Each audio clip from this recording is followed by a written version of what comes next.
तीन उम्र दराज औरतों का खून हुआ था और तीनों बांदा उत्तर प्रदेश की रहने वाली थीं। पर सवाल ये था कि इन तीनों का खून हुआ क्यों? क्या इन तीनों का आपस में कोई कनेक्शन था, या ये किसी सीरियल किलर की मानसिकता का शिकार हुई थीं, या फिर ये घटनाएं आपस में जुड़ी हुई नहीं थीं? इनका कातिल कौन था? यकीन मानिए हमारा आज का केस आपको चौंका देगा जब आप इन तीनों खून के पीछे का कारण जानेंगे।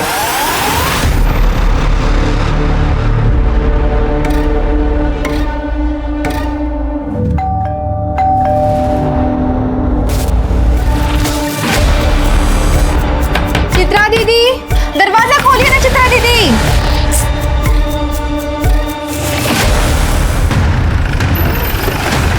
सब आइए ना साहब। सब मैं बेला गौड़, मैंने आपको फोन किया था साहब। मैं यहाँ पे खाना बनाती है, सुबह आई तो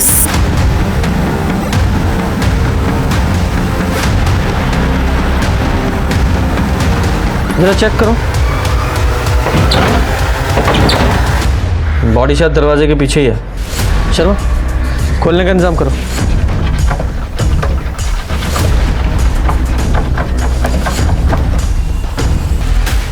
ये तो चित्रा दीदी है साहब। पर चित्रा दीदी को कोई क्यों मारेगा? सर लगता है मरने से पहले भागने की कोशिश की थी। सर शायद ये फोन इनका है। हाँ चित्रा दीदी का है। ठीक है, एविडेंस बैग में डालो। और ये ताज की गड्डी का पान का बादशाह, इसे भी बैग में डालो। और शर्मा तुम ठीक कह रहे थे, कमरे की हालत देखकर ऐसा लग रहा है काफ़ी हाथापाई हुई है यहाँ, और चित्रा ने अपनी जान बचाने के लिए काफ़ी स्ट्रगल किया था।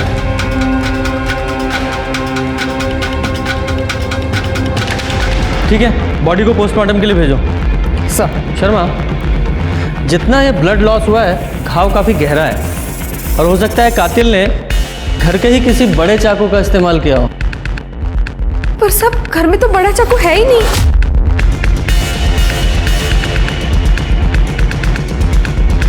घर में और कौन कौन है? सब चित्रा दीदी और उनकी बेटी रेणु, बस दो ही लोग थे। चित्रा दीदी के पति का एक्सीडेंट 5 साल पहले ही हो गया था। पर सब वैसे तो रेणु दीदी इस टाइम पे घर पे ही होती है। रेणु का नंबर है? रेणु का नंबर? हाँ सर नंबर स्विच ऑफ। इस घर में रेणु का कमरा है? हाँ साहब, उधर।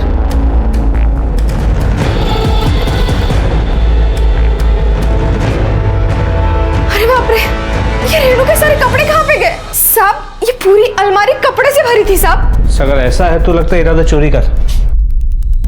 लेकिन सर घर का बाकी का कोई भी सामान किसी ने छुआ नहीं है। मैंने चित्रा का रूम भी चेक कर लिया, लेकिन वहां पर भी सारा सामान जैसा था वैसे ही है। सर उसका फोन टूटा हुआ था, लेकिन जो ज्वेलरी बॉडी पे थी उसको भी किसी ने छुआ नहीं था। तो सिर्फ रेणु के कपड़े लेके कोई क्यों भागेगा? ये रेणु और उसकी माँ चित्रा के बीच आपस में कुछ अनबन थी किसी प्रॉब्लम को लेकर? हाँ साहब, और रेणु के बॉयफ्रेंड शेखर की वजह से थी अनबन। मुझसे बहस करने की कोई जरूरत नहीं है। क्यों ना बहस करूं माँ? अरे शेखर अच्छा लड़का नहीं है। वो जानता है कि ये बंगला और मेरी सारी जायदाद की इकलौती वारिस हो तुम। वो तुमसे नहीं, तुम्हारी प्रॉपर्टी से प्यार करता है। माँ शेखर अच्छा लड़का है, पढ़ा लिखा है, अच्छी नौकरी करता है, और उसको आपकी एक फूटी कौड़ी भी नहीं चाहिए। और वैसे भी उसने कहा है हम शादी करके बांडा से बहुत दूर चले जाएंगे। हाँ सही कहा उसने। तुम जैसी भोली भाली लड़कियों को ही तो ऐसे शादी लड़के फंसाते हैं। माँ कभी तो किसी पे भरोसा करके देखो। मैं शेखर से प्यार करती हूँ और मैं उसी से शादी करूंगी। मेरे जीते जी ऐसा कभी नहीं हो सकता, समझे तुम? मैंने फैसला कर लिया है माँ। तुम्हें शेखर का फोन नंबर या एड्रेस पता है? हमको सच में कुछ नहीं पता साहब। वो तो हमने उस दिन बात करते हुए सुन लिया, इसलिए नाम पता चला।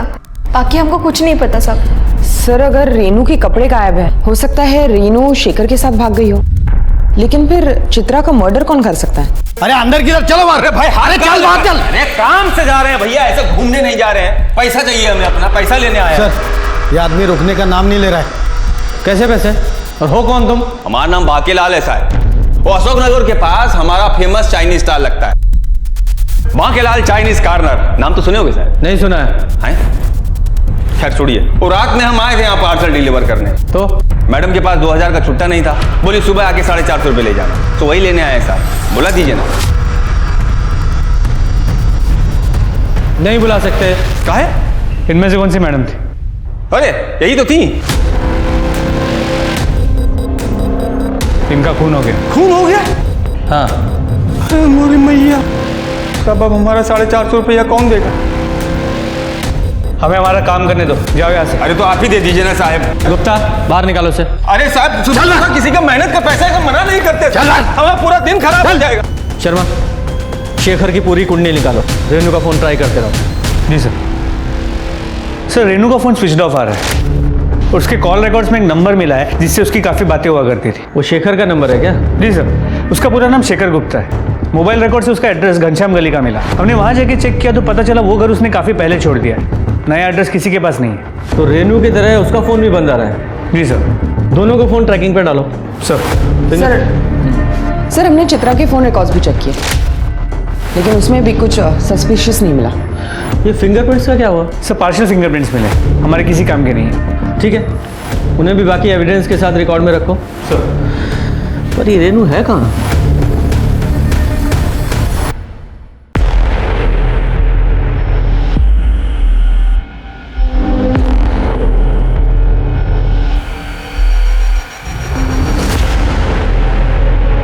शेखर, ये सब करना जरूरी है क्या? हमारे पास और कोई चारा नहीं है।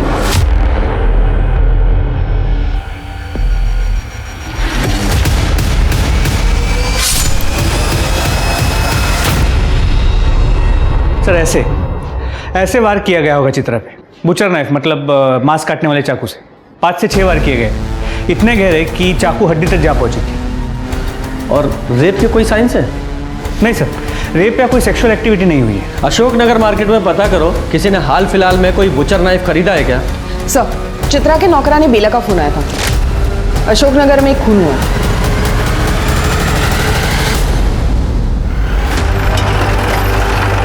साहब आइए ना साहब। हटिए हटिए, जरा चेक करो। सब हम सुबह काम के लिए घर से निकले थे तो ये सुधा दुबे है साहब। घर में और कौन कौन रहता है? 15 साल पहले पति ने छोड़ दिया, तब से सुधा कानपुर से या बांडा आ गई रहने के लिए। उनके साथ रहती है और टिफिन का काम करती है सब। इतना सब कैसे जानती हैं आप? इसलिए सुधा के बारे में सब पता है। ओके। वो राजू को भेज दिए हम कॉलेज,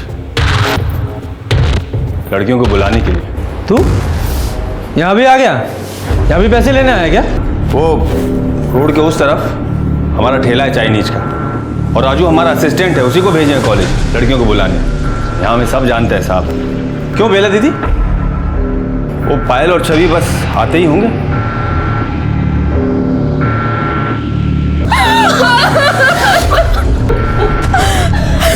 संभालो अपने आप को। बेटा,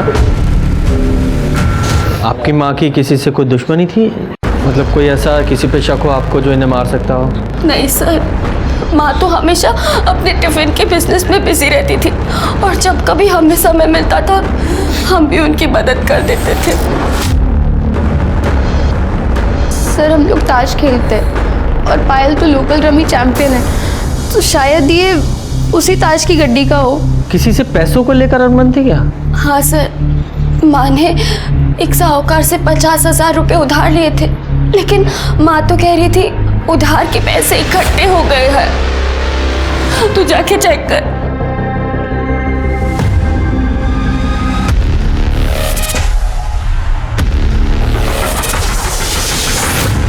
इसमें ही पैसे रखती थी माँ, और सर इसमें 4 सोने की कड़ी भी थे।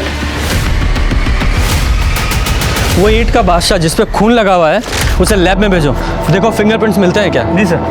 वैसे मौका वारदात को देख के लगता है कि कातिल घर में चोरी के इरादे से आया हो और फिर सुधा ने उसे देख लिया हो, या फिर ये भी हो सकता है सुधा ने उसे पहचान लिया तो खुद की आइडेंटिटी छुपाने के लिए उसको मार दिया। दोनों के घाव देखकर और मारने का तरीका सेम है। सर लेकिन ये इत्तेफाक भी तो हो सकता है। हो सकता है, लेकिन अरे हम कोई मदद करेंगे साहब? अरे दो ना भाई। लीजिए साहब, चाय लीजिए, हमारे ठेले का चाय है। सोचा हम भी थोड़ा पुलिस की मदद कर दें। क्यों राजू? अरे लीजिए ना। नहीं चाहिए। अरे अरे साहब, कोई मदद चाहिए हो तो बताइए हमें। यहाँ सब लोग मदद मांगने हमारे ही पास आते हैं, बहुत इज्जत करते हैं हमारी यहाँ। वो क्या कहते हैं? भाई, यहाँ के भाई हैं हम। हाँ भाई हैं ये। भाई है तो यहाँ का ज्यादा भाईगिरी दिखाएगा ना, सीधा हवालात में डालूंगा। हमारे काम के बीच में ये अपनी नाक घुसेड़ना बंद कर, समझा? अरे साहब, अरे आप तो बुरा मान गए साहब। साहब बहुत गुस्से वाले हैं। हम तो खाली मदद कर रहे थे साहब। वैसे पायल और छवि ने बताया होगा आपको कि निर्मला चौधरी से सुधा का 36 का आंकड़ा था। चलो भाई चल। कौन है निर्मला? उसने भी एक टिफिन सर्विस का काम शुरू किया था ना, तो सुधा से कम रेट में खाना दे रही थी। तो सुधा और वो निर्मला का दोनों का आपस में बहुत झगड़ा हो गया था साहब। मेरे कस्टमर छीनना बंद कर। अरे मैं क्यों छीनूंगी तेरे कस्टमर? उन्हें हमारे यहाँ का खाना पसंद है, और जब उन्हें अच्छा खाना सस्ते दामों पर मिल रहा है तो वो तेरा घटिया खाना क्यों खाएंगे? मेरे खाने को घटिया बोली तू? मैं नहीं, तेरे कस्टमर बोल रहे हैं। ये धंधा मैंने पहले शुरू किया था। आजाद देश में रहते हैं हम, तू मुझे धंधा करने से नहीं रोक सकती। चलो निकल। लेकिन कुछ समय बाद कस्टमर वापस सुधा के पास आ गए, जिसकी वजह से निर्मला बहुत भड़की हुई थी। कस्टमर्स को तो वापस आना ही था। अरे कब तक तेरा घटिया खाना खाते? कुछ भी बोल रही है ये। गलत लोगों से पंगा लिया है तूने। तू जानती नहीं मैं जेल में रह के आया हूँ। दोबारा वही भेज दूंगी जहाँ से तू आया, समझे? देखना मैं तेरा क्या करता हूँ मैं तेरा, समझी ना? अरे मार डालूंगी तुझे, समझे? निकल यहाँ से। इस एरिया में एक ही टिफिन सर्विस रहेगी, समझे तू? और वो भी हमारी। तो ये मुकेश चौधरी जेल जा चुका है? हाँ साहब, वो शाहिदपुर गांव में कोई कांड किया था, जिसके चक्कर में वो जेल गया था। उसका एड्रेस बोलो। हाँ, वो यहीं रहता है, मकान नंबर 10। 10 नंबर तो यही है। भाई साहब, ये मुकेश और निर्मला का घर यही है? हाँ यही है। पता है कहाँ गए? सर सुबह 8:30 बजे कहीं बाहर जा रहे थे। अच्छा, उसका नंबर है? हाँ है ना सर। शर्मा ले लो। इसे मुकेश के नंबर को ट्रैकिंग पे डाल दिया है और शाहिदपुर पुलिस स्टेशन को मुकेश के केस की डिटेल्स हमें भेजने के लिए कह दिया। और सर लोकल मार्केट से पता चला है हाल फिलहाल में कोई बुचर नाइफ बिकी नहीं है। तो हो सकता है कातिल ने बुचर नाइफ कहीं और से खरीदा हो, या ये भी हो सकता है उसके पास पहले से हो। ये रेनू और शेखर का क्या हुआ? सर दोनों के फोन अभी भी स्विच्ड ऑफ, पूरे प्रदेश में अलर्ट जारी कर दिया है। सर आपको क्या लगता है ये चित्रा और सुधा के कत्ल में कोई कनेक्शन है क्या? बेला गौड़, जो दोनों क्राइम सीन पर मौजूद थी, वो चित्रा और सुधा दोनों को जानती है।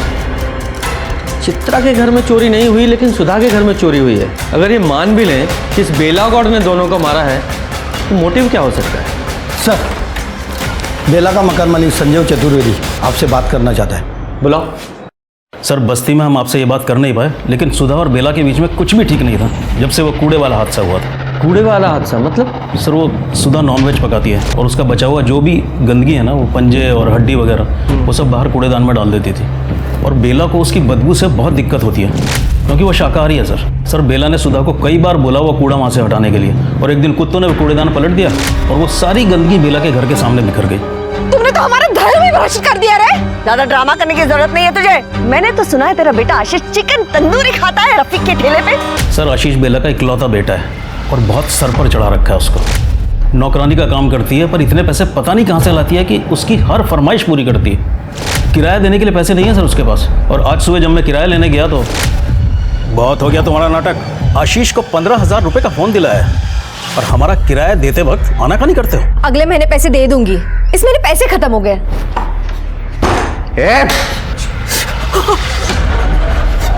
माँ ने बोला ना पैसा नहीं है, समझ में नहीं आती बात तुझे? तुम दोनों की कंप्लेंट करूंगा पुलिस में। चल निकल। ये झूठ बोल रहा है साहब, इसने हमें छेड़ा था, इसीलिए तो आशीष ने इन पे हमला किया था साहब। झूठ बोल रही है सर, कब छेड़ा हमने तुझे? साहब महीने का किराया के लिए हमने इनके पास कुछ दिनों की मोहलत मांगी थी, तो ये हमें 1 महीने की मोहलत दे दो ना, हम अगले महीने आपको पक्का किराया दे देंगे। पैसे नहीं है तो किसी दूसरी तरह से दे दो ना किराया। मतलब? छोड़ो। निकल। सर झूठ बोल रही है ये। भगवान से भी तो तुझे डर नहीं लगता ना? ऐसे कैसे बात करते हैं? कैसे? चुप, शांत हो जाइए। आशीष कहाँ है? आशीष नहीं है सब, वो बाहर गए। शर्मा, जरा फोन लगाओ उसे, नंबर दीजिए। सर आशीष घर पे नहीं है और ना ही कोई चाकू मिला। सर उसका फ़ोन रिंग हो रहा है मगर वो उठा नहीं रहा। जिस दिन सुधा का मर्डर हुआ। पर आप ऐसे क्यों पूछ रहे हैं साहब? साहब, हमारे आशीष ने किसी का खून नहीं किया साहब, वो कभी किसी का खून नहीं करेगा साहब। तो फिर वो गायब क्यों है? जैसे ही आशीष आए पुलिस स्टेशन भेजना उसे, वरना बहुत मुसीबत बढ़ जाएगी उसकी, समझ गए? और इसने सुधा को मारने के लिए धमकी भी दी थी। छोड़ूंगा नहीं तेरे को। लेकिन सर आशीष चित्रा को क्यों मारे? क्योंकि बेला चित्रा के यहाँ काम करती थी। हो सकता है चित्रा ने कभी बेला के साथ बुरा बर्ताव किया हो, उसके साथ गाली गलौज की हो और ये बात आशीष को पता लग गई हो। सर सुधा की पोस्टमार्टम रिपोर्ट। सर इस रिपोर्ट के हिसाब से चित्रा की तरह ही सुधा पे भी 5-6 बार चाकू से वार किया गया। घाव की गहराई हड्डी तक है और सर रेप या सेक्सुअल असॉल्ट का एंगल नहीं है। मौत का समय सुबह 5 से 7 बजे के बीच का है। और सर जो ताश के पत्तों पे खून मिला वो भी सुधा का है। दोनों वारदातों में जो हथियार इस्तेमाल हुआ वो भी एक जैसा है। कोई फिंगरप्रिंट? नहीं सर, कोई फिंगरप्रिंट्स नहीं मिले। ये कातिल जो भी है बहुत चालाक है। गुनाह करने के बाद अपने निशान मिटा देता है। और बात करें आशीष की, तो उसे पक्का पता होगा कि पायल और छवि सुबह 6:30 बजे कॉलेज के लिए निकल जाती हैं। इस आशीष को जल्दी से जल्दी पकड़ो।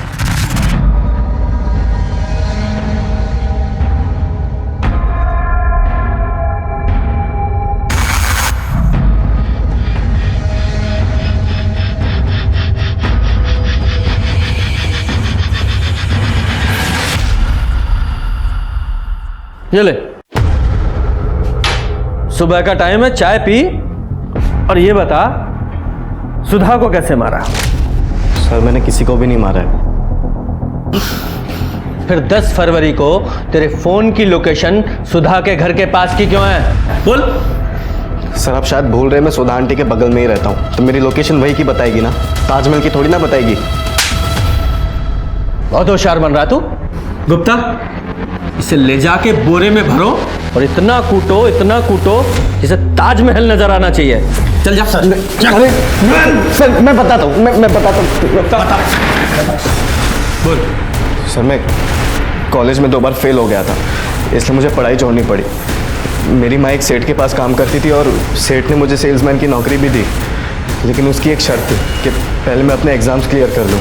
और छवि भी वही कॉलेज में पढ़ती है, तो मैंने सोचा कि मैं उससे नोट्स ले लूँगा और वो ठीक सुबह 6:30 बजे अपने घर से निकलती है कॉलेज के लिए, तो इसीलिए मैं उसके घर चला गया था।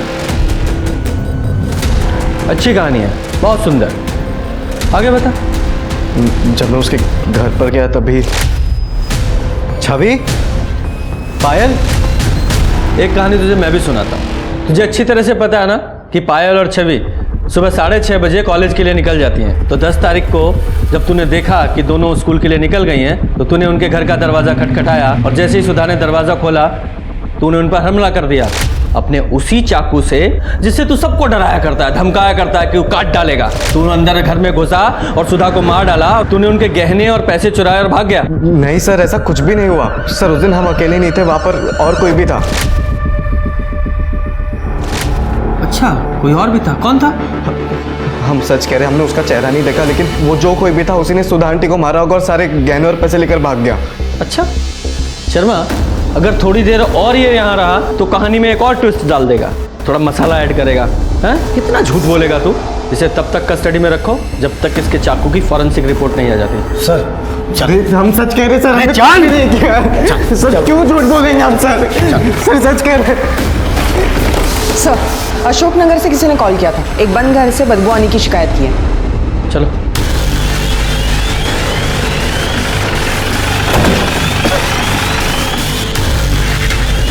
गुप्ता, ताला तोड़ो।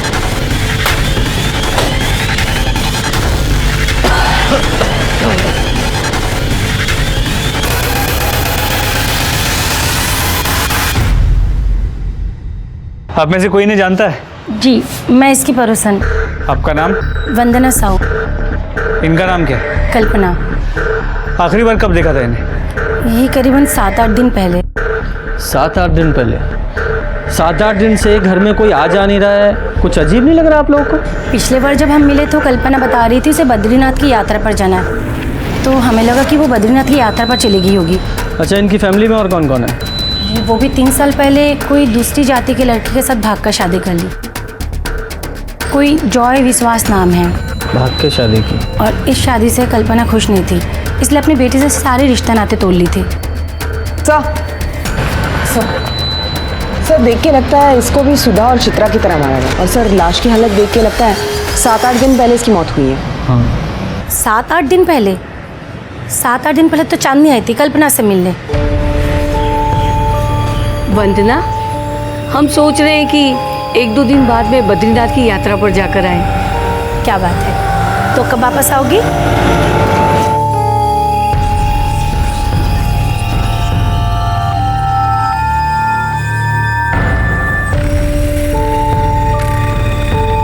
तू क्यों आई है यहाँ पर? माँ, आप अब तक नाराज हो। 3 साल हो चुके उस बात को लेकर। अब तो अपना गुस्सा छोड़ दो ना, मिट्टी डाल दो उन पुरानी बातों पर। मैं कलकत्ता से सिर्फ और सिर्फ आपके लिए आई हूँ। मेरी बेटी 3 साल पहले मर चुकी है। नहीं माँ,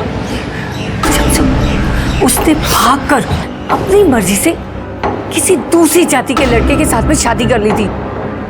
हम तो उसका क्रियाक्रम भी कर चुके हैं।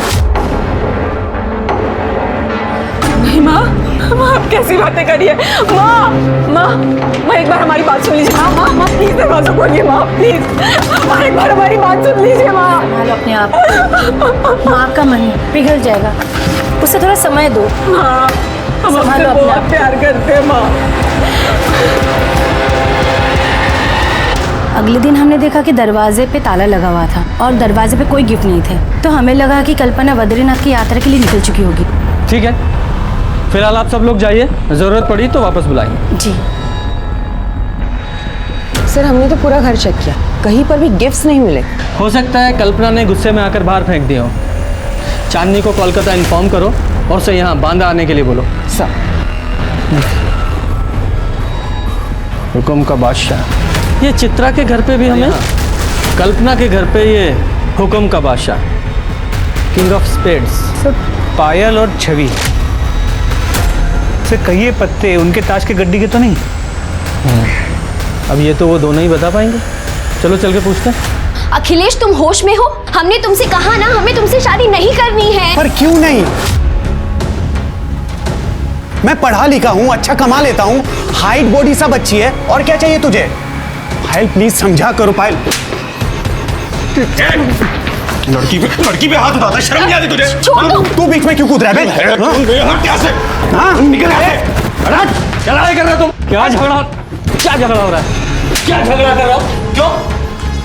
सर मैं पायल से प्यार करता हूँ। मैं नहीं करती सर। सुन लिया? चल अब निकल यहाँ से, और आगे से इस घर के आसपास भी दिखाई दिया तो सीधे हवालात में डालूंगा। सर पर चल निकाल। और तू? दोस्त है सर। फिलहाल निकलो यहाँ से, बाद में आना। चलो। पायल, तुम्हारी ताश की गड्डी में से कुछ कार्ड्स गायब हैं क्या? सर ये तो पूरे हैं।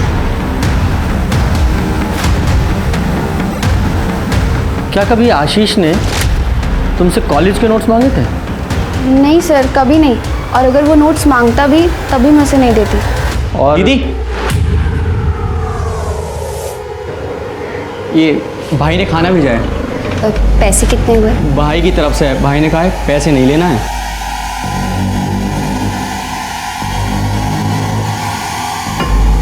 सर वो माँ की 13वीं तक घर में खाना नहीं बनेगा, तो बस हमें अड़ोस पड़ोस वाले खाना भेज रहे हैं। सुधा के केस में चोरी मोटिव हो सकता है, लेकिन चित्रा और कल्पना का क्या? चित्रा की बेटी रेनू और शेखर भी अभी तक मिसिंग थे। आशीष को पुलिस ने अपनी कस्टडी में रखा हुआ था, तभी उन्हें 2 सस्पेक्ट्स मिल गए, निर्मला और मुकेश, जो बांदा के बाहर एक लॉज में छुपे हुए थे। बोल, 10 तारीख को तेरे फोन की लोकेशन सुधा के घर के पास की है, तो बता इसकी क्या कहानी है? बोल बोल। बताता हूँ सर। मत मारिए। उस दिन मैं सुबह सुबह दूध लेने के लिए जा रहा था, तो मैंने देखा सुधा के घर का दरवाजा खुला हुआ है। मैंने सोचा इससे अच्छा मौका और नहीं मिलेगा उसका खाना खराब करने का, और सुधा ने सर हमारा पूरा धंधा चौपट कर दिया था, इसलिए उसका खाना बिगाड़ने के इरादे से उसके घर में घुसा था सर। कहानी तूने अच्छी सुनाई है, पर कहानी का वो हिस्सा बताना भूल गया जिसमें तूने उनके घर से पैसे और कंगन चुराए थे। कौन से कंगन? देख, हमारे पास आई विटनेस है जिसने तुझे चोरी करते हुए देखा था। बोल। आशीष ने देखा था उन्हें?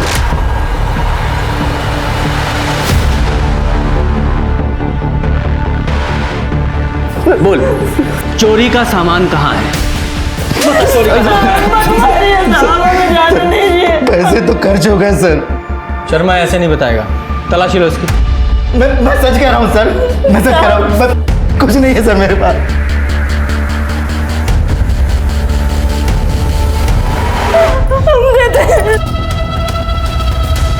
हमें जाने दो साहब।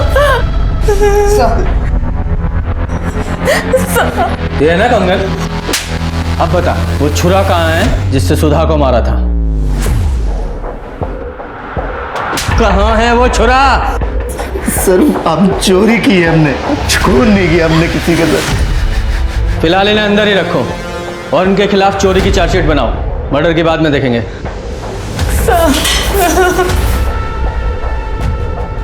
और ये आशीष के चाकू की फॉरेंसिक रिपोर्ट नेगेटिव आई है ना? जी सर। फिलहाल उसे छोड़ दो। सर चांदनी विश्वास कल यहाँ पहुँच रहे हैं।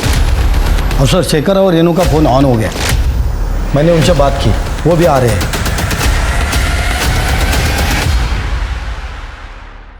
सर माँ को हमारा रिश्ता मंजूर नहीं था क्योंकि शेखर हमारी कास्ट का नहीं था। मैंने उन्हें समझाने की बहुत कोशिश की थी, लेकिन वो मानी नहीं और मेरे लिए लड़का ढूंढने लगी। इसलिए मैंने और शेखर ने भागने की सोची, लेकिन मैंने सपने में भी नहीं सोचा था कि उसी दिन माँ के साथ। सर हम लोग उस दिन इंदौर भाग गए थे, वहाँ पे मेरे कुछ रिलेटिव्स थे जिन्होंने हमारी मदद की। घर से कितने बजे निकली थी? सर करीब सुबह के 5 बजे के आसपास। अच्छा, ये भी तो हो सकता है कि घर से जाते वक्त जब तुमने अपनी माँ के पैर छुए तो उनकी आंख खुल गई, तुम्हारी और तुम्हारी माँ की लड़ाई हुई, और वो लड़ाई झगड़ा सुनकर तुम अंदर आए और तुम दोनों ने मिलकर चित्रा जी को मार दिया। और फिर ये मुझे इंदौर वाली और शादी की कहानी सुना रहे हो तुम लोग। सर क्या बोल रहे हैं आप? हमारी माँ थी वो, हम उन्हें कैसे मार सकते हैं? हाँ सर, हम क्यों मारेंगे उन्हें? तो फिर ये चाकू, इसकी क्या स्टोरी सुनाओगे? तुम्हारे पास से मिला है ना, ये तुम्हारे बैग में था ना? सर ये चाकू हमने इंदौर में खरीदा था क्योंकि रेनू के बैग का लॉक जाम हो गया था और हमारा सारा सामान उसी बैग में था सर। हमारे पास कोई और चारा नहीं था इस चाकू से बैग को काटने के लिए। पुलिस को बेवकूफ़ समझते हो तुम? बैग काटने के लिए इतना बड़ा चाकू कौन खरीदता है? सर हम लोग बहुत डरे हुए थे, हमें कुछ समझ में नहीं आ रहा था हम क्या करें। उस समय सर जो हमें सही लगा हमने वो किया। और सर ये दुकान का बिल सर, ये उसी दुकान का बिल है जहाँ से हमने सारा सामान और ये चाकू खरीदा था। फिलहाल तो जा सकते हो, लेकिन तुम्हारा सारा सामान यही हमारे पास रहेगा एज एविडेंस। शहर छोड़कर कहीं मत जाइएगा, जब तक ये केस सॉल्व नहीं हो जाता तब तक तो बिल्कुल भी नहीं। जाइए अभी। जी सर। सर एक बात थी, जब हम बांदा से निकल रहे थे तो मुझे एक कॉल आया था। हेलो, उस आदमी ने कहा था कि उसने मेरी सारी मुसीबतें दूर कर दी है और अब मैं आराम से अपनी शादीशुदा ज़िंदगी एंजॉय कर सकती हूँ। किसका कॉल था? कौन से नंबर से? सर ये नंबर से। शर्मा जरा इस नंबर पे कॉल लगाओ, देखो कौन है।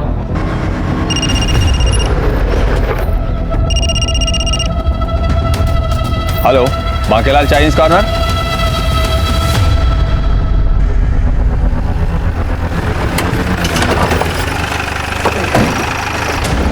अरे आइए आइए साहब आइए।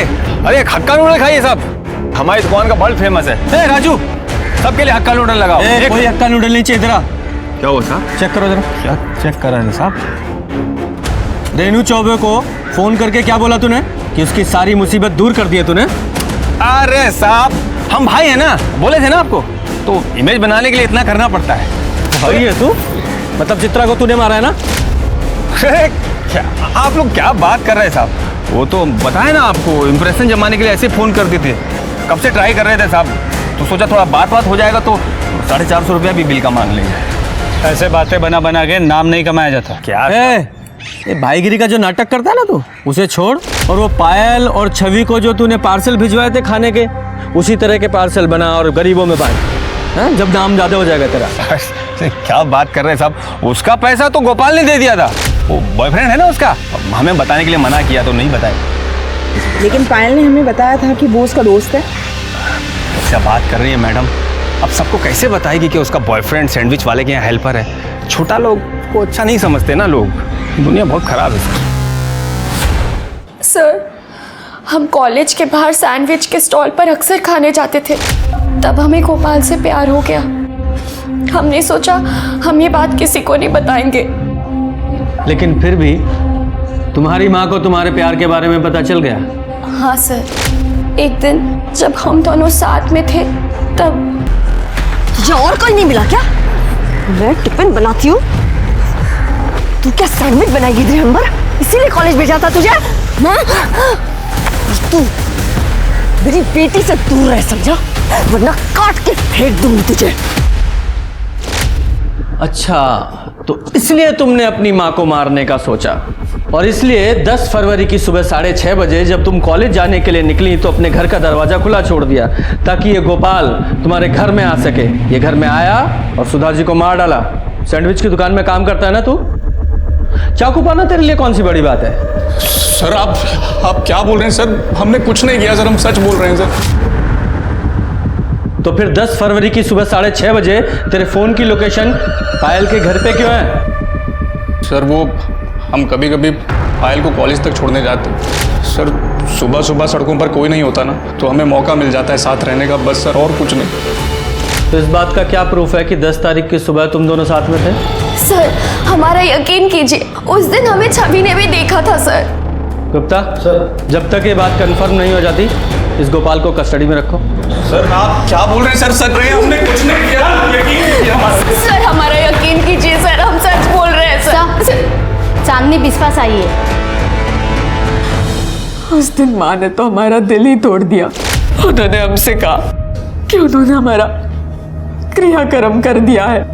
हमें तो बहुत बड़ा धक्का लग गया, लेकिन सर हमने हार नहीं मानी। हम काफी देर तक दरवाजा पीटते रहे, खटखटाते रहे, लेकिन हमारी माँ ने दरवाजा नहीं खोला। फिर हमने जो तोहफे अपनी माँ के लिए लेकर आए थे वो हमने वही दरवाजे के बाहर छोड़ दिए।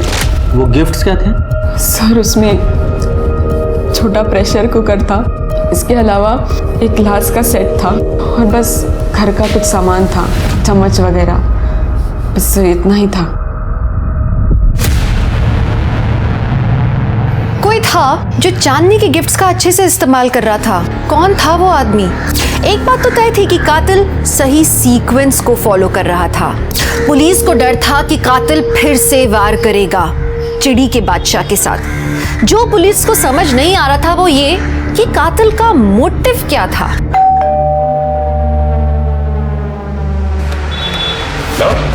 अरे बार बार खाना देने की जरूरत नहीं है। अरे रख लीजिए, पहले ही आपके लिए बहुत कुछ कर चुके हैं। ये खाना का चीज मतलब हम समझे नहीं। वो सुधा आंटी को रास्ते से कौन हटाया? हैं? अब इतना तो बनता है ना, वो गोपाल दोस्त है हमारा। परेशान मत होइए, आपकी शादी में चाइनीज हम ही सप्लाई करेंगे, ठीक है? कोई परेशानी हो हमें बताइए। रखिए रखिए रखिए, मिलते हैं।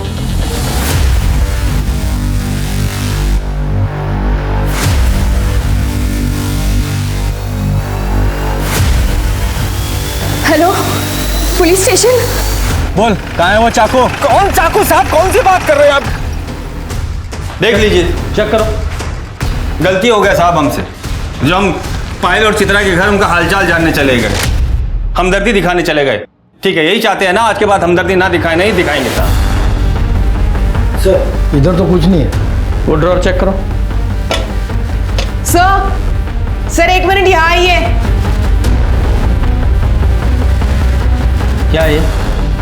और वो कल्पना का सामान है ना ये? तूने इसे मारकर फिर ये चुराया? मारा कि नहीं? बोल। अरे क्या बात कर रहे हो साहब? अरे वो तो कल्पना काकी के घर के बाहर से गुजर रहे थे, सब पैकेट बाहर पड़े थे। हमने काकी से पूछा काकी आपको चाहिए? बोले नहीं चाहिए, हटाओ सब नजरों के सामने से। तो हम घर ले आए, इस्तेमाल कर रहे हैं। अब ये भी कोई गुनाह है का? तेरे साथ इस घर में और कौन रहता है? राजू, हमारा असिस्टेंट। पुलिस ने बाकी के सब सस्पेक्ट्स को अपनी लिस्ट से हटा दिया था, बचा था तो सिर्फ बांके। पुलिस को यकीन था कि कत्ल बांके ने किए हैं, लेकिन बांके के खिलाफ कोई पुख्ता सबूत नहीं थे पुलिस के पास। तो पुलिस ने कुछ तिकड़म लगाई, 10 दिन इंतजार किया और फिर भैया 1 प्लेट फ्राइड राइस देना। हाँ बैठिए ना, बैठिए टेबल। है राजू, जगह साफ करो। अरे सर,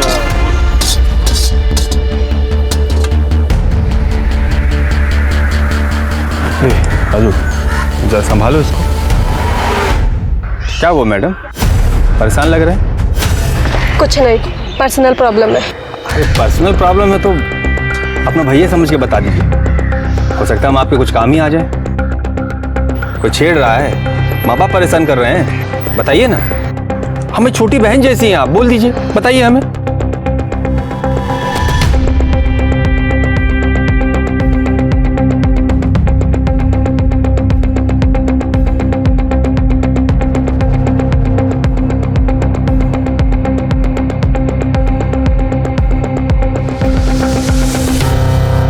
सर काम हो गया।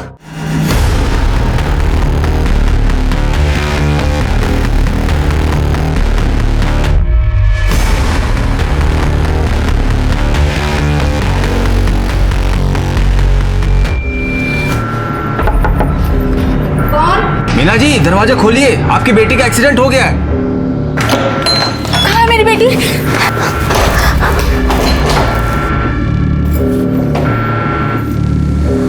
कौन हो तुम?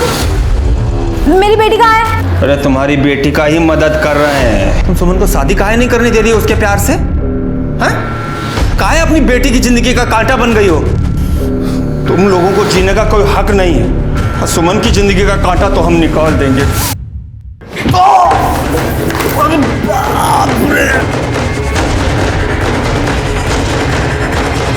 Well done ASI Meena.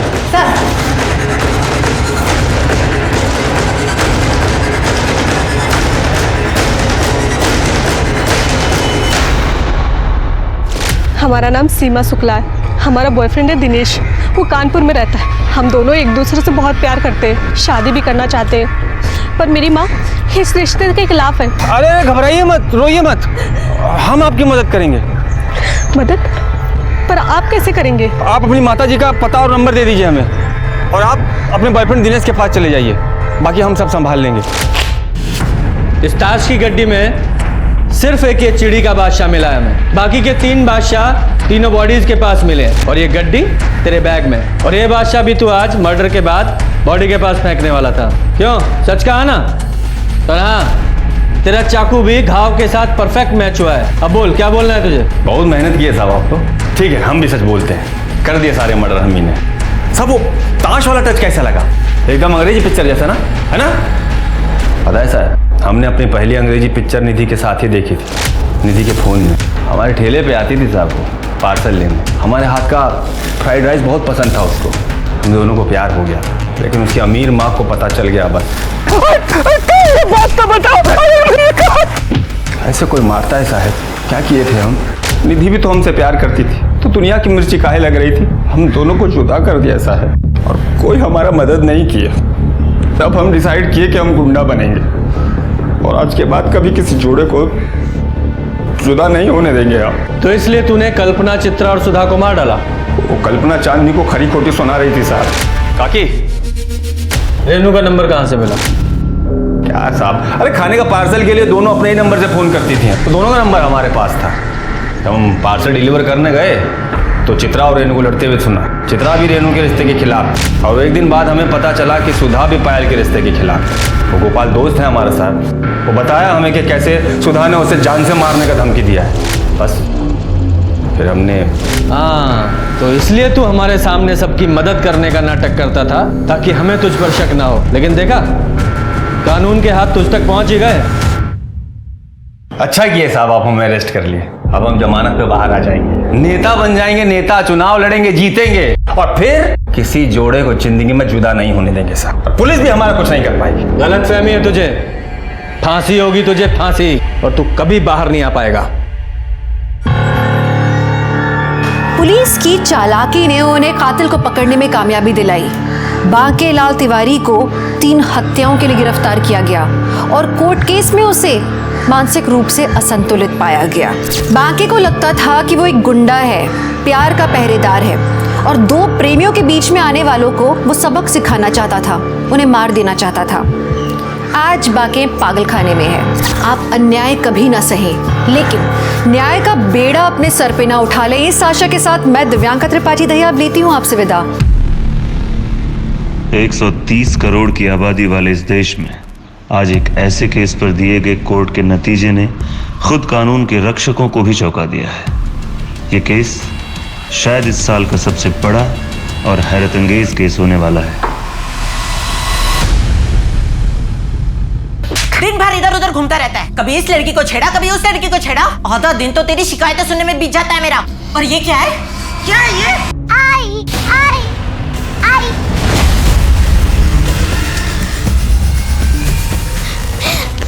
आई आई आई उठो ना, आई उठो ना।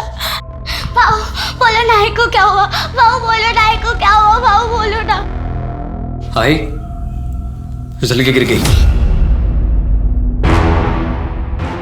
आई आई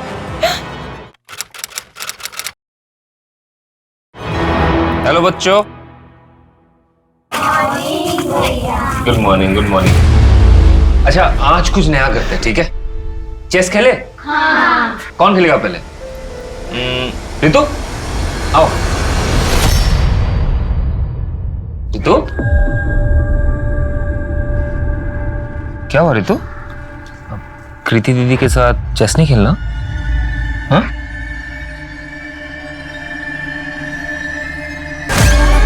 ये क्या हुआ? वो खाना बनाते टाइम। बचपन से बच्चों को सिखाया जाता है कि अनजान लोगों से बात न करें। ये जताया जाता है कि उन्हें अनजान लोगों से खतरा है। लेकिन आपको ये जानकर हैरानी होगी कि सेक्सुअल हरासमेंट के अधिकतर केसेस में जान पहचान के या घर के लोग दोषी निकलते हैं। तो अब किससे बच के रहना चाहिए, अनजान से या जान पहचान वाले से? नमस्कार, मैं दिव्यांका त्रिपाठी दहिया स्वागत करती हूँ आपका क्राइम पेट्रोल 70 के आज के खास एपिसोड में। रितु के हाथ में जो चोट लगी है ना कृति, मैं कह रहा हूँ उसका भाई उसके साथ घर पे जरूर मारपीट करता होगा। जब से उसकी मम्मी की मौत हुई है ना, वो क्लास में अजीब बिहेव करने लगी। काश मैं उसकी मदद कर सकता। मदद ही तो कर रहे हैं ना आप, अपने एनजीओ में उसे पढ़ा लिखा कर उसके पैरों पे खड़े होने में हेल्प ही तो कर रहे हैं। ऐसे नहीं, ऐसा कुछ जिससे मैं उसे उस नर्क से निकाल सकूं। कोई भी लड़की डोमेस्टिक वायलेंस डिजर्व नहीं करती, उसे इंडिपेंडेंट होना चाहिए। इंडिपेंडेंस से याद आया, गाड़ी चलाना सीख लो। मुझे गाड़ी चलाने भी आती है और मैं चलाती भी हूँ। वो बस ये नैरो लेन्स और भीड़ भाड़ वाली जगह में नहीं चलती मुझसे। भीड़ भाड़ में चलाओ, कॉन्फिडेंस बढ़ाओ अपना, ठीक है? बाकी मैं तो हुई। ठीक है।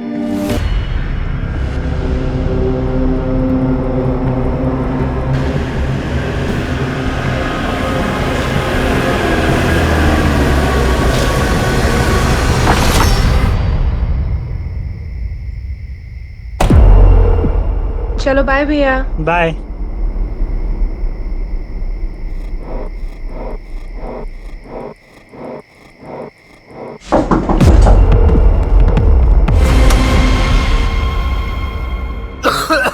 अरे मेरी सांस ही नहीं चल रही है। क्या घर में धुआं कर रखा है पूरा? ये धूप के धुएं से मेरी जान लेगी क्या? आप रोज रोज दारू पी के घर में आते हो, पूरे घर में गंद फैलाते हो, इसीलिए ये धूप जलाना पड़ता है मुझे। बेटा सुनना, जरा दही लेके आना बाजू की दुकान से। मम्मी मैं बहुत ज्यादा थक गई हूँ, अभी सोने जा रही हूँ। Good night. अरे सुनो तो, यहाँ पे किसी को मेरी कुछ पड़ी नहीं है, सब अपनी अपनी दुनिया में मस्त है। हे भगवान, ये अनुज जैसा एक अच्छा सा बेटा दे देता मुझे, जिंदगी का सबसे बड़ा झूठ है आई एम फाइन। हर कोई अपनी जिंदगी में मुसीबतों से जूझ रहा है। प्रॉब्लम बड़ी हो या छोटी, बात करना बहुत जरूरी है। हमारा मन है गुब्बारा और टेंशन है हवा। अगर हवा ज्यादा भर जाए तो गुब्बारा फट जाता है। वैसे ही अगर टेंशन ज्यादा बढ़ जाए तो सोचने की क्षमता खत्म हो जाती है और हमारा मन फट जाता है। दोस्तों, अगर कभी भी आप अपने आप को अकेला महसूस करते हैं तो मैं आपका दोस्त अनुज आपके साथ हूं। मुझे कांटेक्ट करने के लिए मेरे सोशल मीडिया हैंडल पे कांटेक्ट करें। लिंक और डिटेल्स नीचे है। आप मुझे ईमेल भी कर सकते हैं, उसका भी डिटेल्स नीचे। आज के लिए मैं आपका दोस्त अनुज आपसे विदा लेता हूं। Take care. ठीक है ना? हाँ बढ़िया। यार भूख लगी है, कुछ खा के आए? अच्छा लता, मैं चलता हूँ।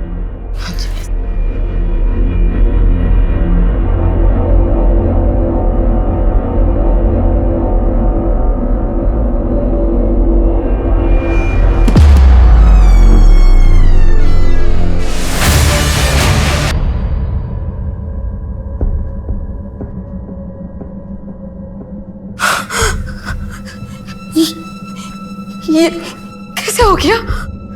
पता नहीं आई।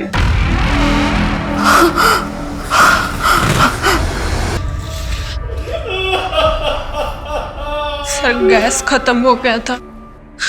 हम मम्मी डायलिसिस के लिए गई थी। बाबा भी घर पे नहीं थे। मैंने भैया को कॉल करके बुला लिया। ये रहा सिलेंडर। देखिए ना, इसका पाइप फिट नहीं हो रहा मुझसे। चलो अभी कर देता हूँ। हाँ आप कीजिए ना, मैं फ्रेश होके आती हूँ। ठीक है। और थोड़ी देर में मुझे सामान गिरने की आवाज आई।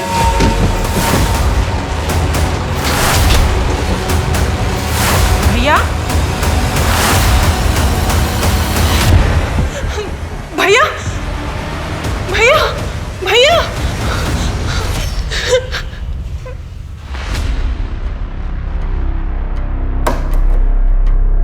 दरवाजा कब से खराब है? सर आज सुबह से ही खराब है। मैंने कारपेंटर को कॉल किया, वो शाम तक आएगा।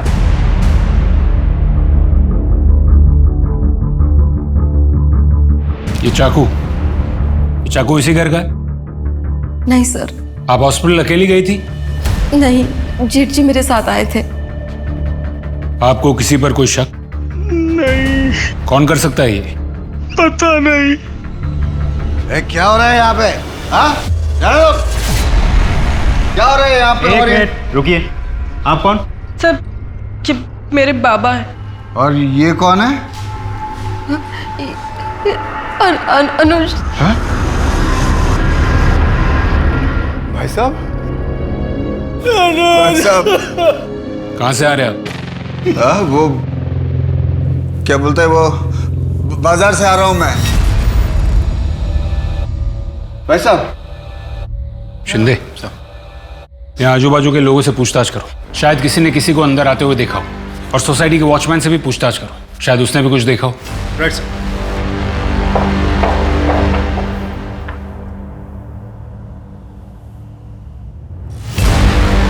Watchman, watchman, excuse me. आपको पता है ये वॉचमैन कहाँ होगा? अरे ये राम सिंह पता नहीं कहाँ गया।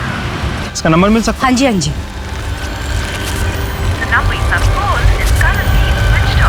ये वॉचमैन का फोन ट्रैकिंग पे डालो और ऑन होते ही मुझे इन्फॉर्म करो। और उसकी बैंक डिटेल्स भी निकलवाओ और उस पर नजर रखो कि वो कोई पैसे विड्रॉ करता है या नहीं। सर। और ये फिंगरप्रिंट्स लेने के लिए फॉरेंसिक डिपार्टमेंट कब आ रहा है?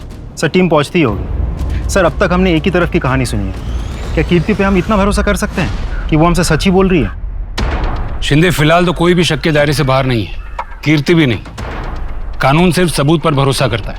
एक काम करो, अनुज की कॉल डिटेल्स निकालो। सर मेरा ब्रोकर का काम है। अनुज मेरा बहुत अच्छा दोस्त था। अभी कुछ दिन पहले ही मेरे 2-3 घरों के लिए उसी ने किराएदार दिए थे। कमीशन तक नहीं ली सर मुझसे। हमेशा सबकी हेल्प करता था। उसकी कोई गर्लफ्रेंड थी? नहीं सर। कीर्ति और अनुज के बीच रिश्ता कैसा था? नॉर्मल था सर। एक नॉर्मल भाई बहन के बीच में जैसा बॉन्ड होता है वैसा ही था। सर बड़ी अच्छी लड़की है कीर्ति। कॉलेज से आकर मैथ्स पढ़ाती है मेरी बेटी को। बहुत अच्छे नंबर आए हैं इस बार एग्जाम में सर। लेकिन कीर्ति के पिता ओम है ना, वो एक नंबर का शराबी और बेवड़ा है। लेकिन अनुज वो तो हीरा था, हीरा। वो एक एनजीओ चलाता था, कन्या विकास संस्था।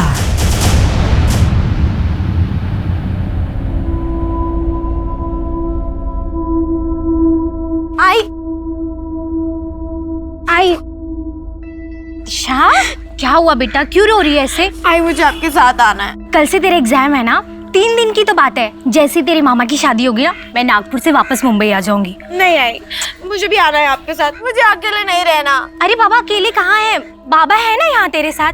सुन, जाने दे आई को, अच्छा है, कोई डांटने वाला नहीं है। हम लोग बहुत मस्ती करेंगे, खेलेंगे, आइसक्रीम खाएंगे, है ना? और मैं जल्दी आ जाऊंगी, 3 दिन की बात है, ठीक है? आप ध्यान रखो है इसका। चलती हो। चलिए भैया, बाय। सुन, 2-3 दिन की बात है, और मैं हूं ना तेरे साथ, तेरा बाबा। चल सर, फॉरेंसिक रिपोर्ट में मेन डोर पे जो फिंगरप्रिंट्स मिले हैं, घर वालों में से किसी की भी नहीं होगी। इसका मतलब कीर्ति सच कह रही थी। भैया जब किचन में थे तो मैं नहाने के लिए चली गई और थोड़ी देर में मुझे सामान गिरने की आवाज आई। घर में जरूर कोई गुस्सा था। और सर, पोस्टमार्टम रिपोर्ट के हिसाब से चाकू से अनुज पर 12 वार किए गए हैं। 12 वार? सर, इसका मतलब साफ है शिंदे, खूनी जो कोई भी है वो अनुज से बहुत गुस्सा था। एक और बात सर, ये वॉचमैन राम सिंह की बैंक अकाउंट डिटेल्स चेक किए मैंने। कुछ ही घंटों पहले उसने 75,000 रुपए कैश विड्रॉ किए हैं एटीएम से। 75,000 कैश? सर, इतने रुपयों की उसे क्या जरूरत आ पड़ी? सोसाइटी में बात करो और इसके बारे में पता करो। सर,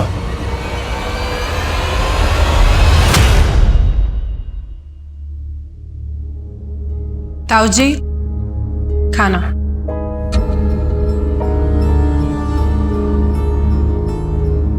ताऊ जी, आप हमारे साथ क्यों नहीं शिफ्ट हो जाते? कब तक ऐसे अकेले रहेंगे? मैं यहाँ ठीक हूँ बेटा।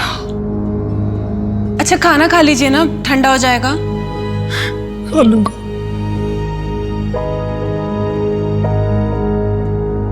अनुज के साथ किसने किया होगा ये सब?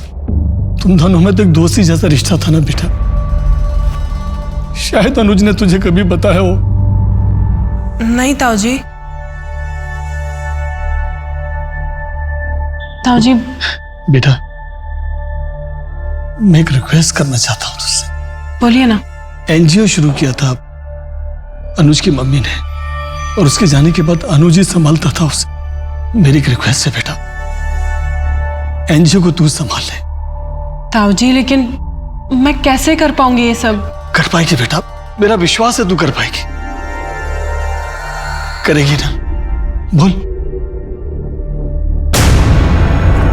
ये लो, क्या पी रहे हो तुम लोग? हाँ तुम लोग रोज बोलते थे ना मैं तुमको कभी नहीं पिलाता हूँ।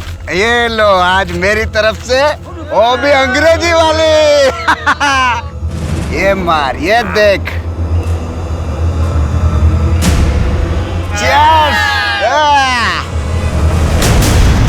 इन बच्चों को बचाने के चक्कर में कभी किसी के साथ कोई झगड़ा या फिर अनुज का कोई दुश्मन? नहीं सर, अनुज सर का ऐसा कोई दुश्मन नहीं था। कहीं ऐसा तो नहीं कि हाल फिलहाल में कोई फोन कॉल, कोई धमकी या इससे पहले कुछ हुआ हो ऐसा कुछ? Thank you so much. भैया, इसमें ना हम सब ने आपके लिए कुछ लिखा है। ये ना मेरा बर्थडे का बेस्ट गिफ्ट है। Happy birthday to you. Thank you so much. Sir, thank you तो मैं आपसे कहना चाहती हूँ। इन बच्चों के फ्यूचर के लिए कितना कुछ कर रहे हैं आप। सर, अनुज सर का कौन दुश्मन हो सकता है? उन्होंने तो सबके लिए अच्छा ही किया है, कभी किसी के लिए बुरा नहीं किया। सर, ऐसे तो उनका कभी किसी के साथ झगड़ा नहीं हुआ, पर कुछ दिन पहले। क्या? कुछ दिन पहले क्या? सर, अनुज सर के सोशल मीडिया पर बहुत सारे फॉलोअर्स हैं। वो मोटिवेशनल वीडियोस बनाते हैं ना, तो अक्सर लोग ऑफिस में उनसे मिलने आया करते। उस दिन भी। आपकी वीडियोस ने तो मेरी जिंदगी ही बदल दी है। मुझे अपनी लाइफ के बारे में सोचने की इंस्पिरेशन आपके वीडियोस देखकर ही मिलती है। और फिर मुझे लगा कि मैं तो अपने पति से प्यार ही नहीं करती। क्या है ना, अरेंज मैरिज में प्यार होने के लिए थोड़ा सा वक्त लगता है। नहीं, ऐसा नहीं है। मैं तो उनसे डिवोर्स ले रही हूँ। अगर आप 100% श्योर है इस चीज़ को लेके, मतलब डिवोर्स को लेके, तो फिर आपको वही करना चाहिए जो आपको ठीक लगे। ये आपकी ज़िंदगी है। ये आपके लिए। अपने दर्शकों से मैं यूजुअली गिफ्ट एक्सेप्ट नहीं करता हूँ। I am sorry. मैं सिर्फ आपकी दर्शक थोड़ी ना हूँ, हमारे बीच तो एक अलग सा कनेक्शन है, दोस्ती का या फिर उससे भी कहीं ज्यादा। ठीक है, मैं ये अपने एनजीओ के बच्चों में बांट दूंगा। Thank you. फिर मैं आपको नेक्स्ट टाइम कुछ ऐसा गिफ्ट दूंगी कि आप किसी और के साथ शेयर नहीं कर पाएंगे। 2 दिन के लिए मेरे पति बाहर जा रहे हैं, हम डिनर पर चले? देखिए, ये सही नहीं हो रहा। आप शादीशुदा है, ये सब आपको शोभा नहीं देता। पर मैं सर, आपको वो मीटिंग के लिए जाना था ना? हाँ हाँ। बाय। उस दिन के बाद भी उस लड़की ने सर को बार बार कॉल करके परेशान कर दिया। अनुज सर के लगातार मना करने के बाद भी उस लड़की ने सर के साथ कॉल पर गाली गलौज तक की।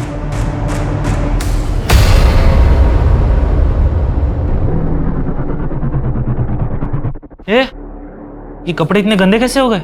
वो गाड़ी गई थी पास से, पूरा कीचड़ उछालते हुए चली गई। बदल ले कपड़े। हाँ। कहाँ जा रही है? कपड़े बदलने कमरे में। अरे तो मेरे सामने बदलना कपड़े, मुझसे कैसी शर्म। रुक, मैं कपड़े देता हूँ मैं तुझे।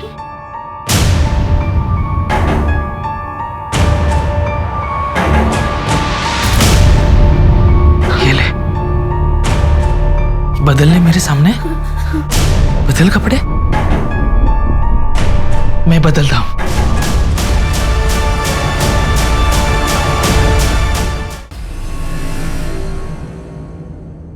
सर, उस वॉचमैन राम सिंह के बारे में कुछ पता चला है। इस आदमी को इससे पहले 3 नौकरियों से निकाला गया है। इसके झगड़ालू स्वभाव की वजह से ये कहीं भी जाता है, लड़ाई करता है, झगड़ा करता है। एक और बात सर, इसके खिलाफ एक पुलिस कंप्लेंट भी है। एक आदमी को बहुत बुरी तरह से पीटा था इसने।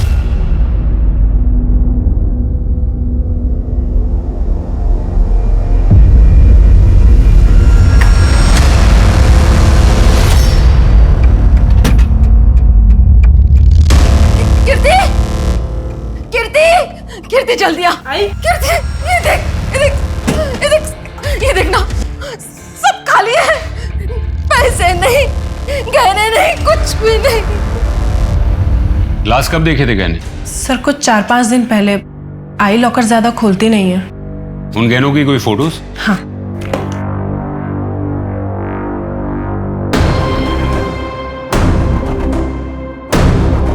सर ठीक है, आप लोग जा सकते हैं, हम इसके बारे में पता करते हैं। जी।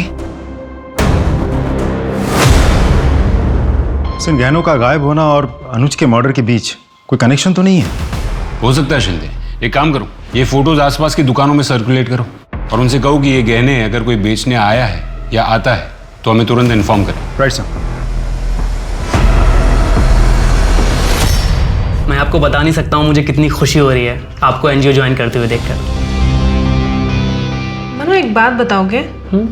ये डोमेस्टिक वायलेंस और अब्यूज से रेस्क्यू किए गए बच्चों को कहाँ लेकर जाया जाता है? उन्हें तो हम लड़कियों के शेल्टर होम्स में ही रखते हैं और वो हमारे एनजीओ के ही अंडर आते हैं।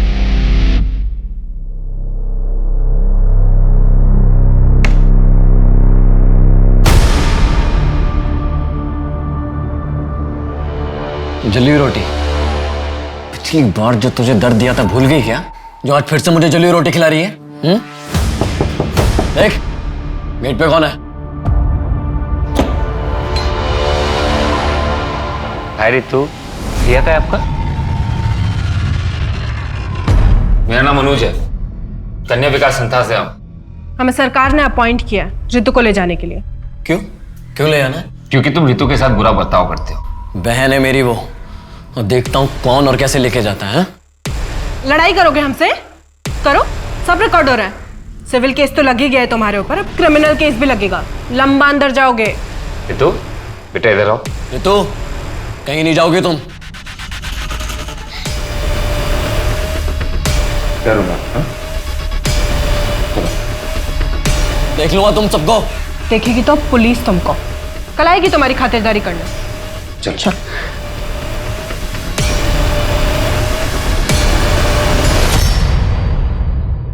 और ये शेल्टर होम्स कहाँ पर है? एक तो कोथरूड में है, दूसरा दापोली में।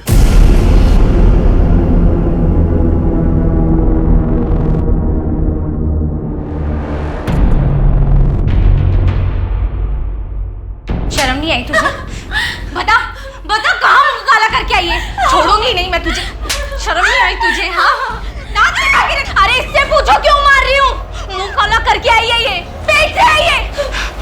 ना मैं बताऊं। रुको, गुस्सा करके क्या होगा? अरे कैसे बाप हो तुम? तुम्हें शर्म आनी चाहिए। तुम्हारी बेटी मुंह काला करके बैठी और तुम्हें कोई फर्क ही नहीं पड़ रहा है। रुको, मैं देखता हूँ, मैं संभालूंगा। गुस्सा करके कोई मतलब नहीं है, बस।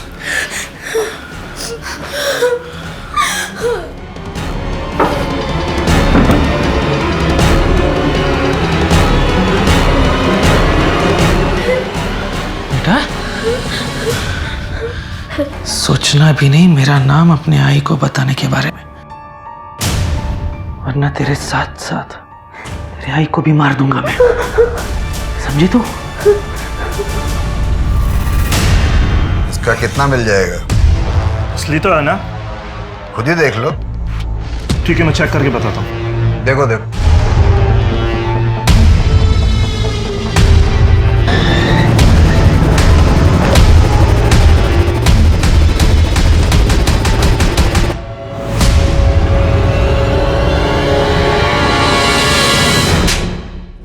खुद के घर में चोरी क्यों की तूने? साहब जरूरत थी पैसों की। मेरे घर में कोई सीधे मुंह बात तक नहीं करता है मुझसे। बड़े भैया भी पैसा ला करके लता के हाथ में देते हैं। तुझे दारू के लिए पैसों की जरूरत थी ना? हाँ थी ना। मैं दारू पीता हूँ तो मेरे को सब बुरा समझता है। हाँ हूँ बुरा साहब हूँ। कम से कम अनुज के जैसा दिखावा तो नहीं करता अच्छा होने का। क्या मतलब? मतलब उसका चक्कर चल रहा था। वो रेस्टोरेंट में लड़की के साथ हाथ में हाथ डाल के ऐसे बैठा था, देखा मैं उसको। अब की बात है ये गए रविवार की बात है साहब। गए रविवार? तो गए रविवार तो वैलेंटाइंस डे था। जी मैं कन्या विकास संस्थान से आई हूँ। आपके यहाँ पर एक लड़की आई होगी ऋतु, 30 जनवरी को। जी मैं चेक करके बताती हूँ।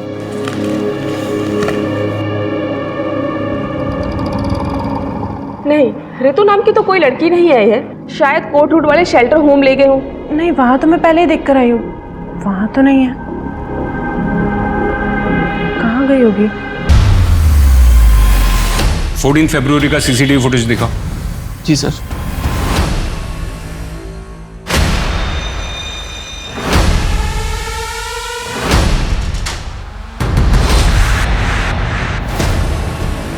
या अंदर का सीसीटीवी फुटेज दिखाओ। सर कुछ दिन पहले ही कैमरा खराब हुआ है। ठीक है, थोड़ी देर के बाद वो लोग बाहर तो निकले होंगे ना, बाहर की फुटेज दिखाओ। Yes sir.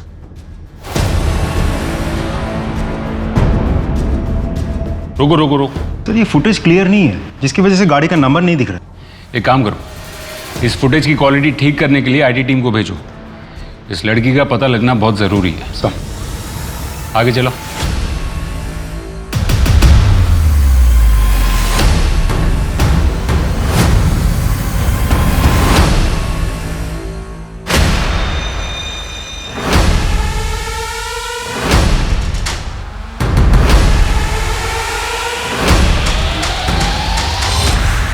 ये कौन है? सर ये तो दिनेश है, पास में ही रहता है सर। देखो, प्यार से पूछ रहे हैं तो बता दो, क्या हुआ था तुम्हारे और अनुज के बीच? क्या हुआ? कुछ नहीं हुआ तृप्ति, वो इंस्पेक्टर साहब को कुछ गलतफहमी हो गई थी। तृप्ति? हाँ। क्या तुम वही तृप्ति हो जो अनुज के ऑफिस उससे मिलने आई थी? तुम उससे मिलने गई थी? हाँ तो क्या? वैसे भी मैं तुमसे डिवोर्स ले रही हूँ। सर इसीलिए गया था मैं उस अनुज के पास। सर उसने मेरी शादीशुदा जिंदगी को तबाह कर रखा है और उसी की वजह से ये मुझसे तलाक तक ले रही है। और इसीलिए तुम झगड़ने वहां पहुंचे थे? सर मैं परेशान हो चुकी हूँ इस आदमी से।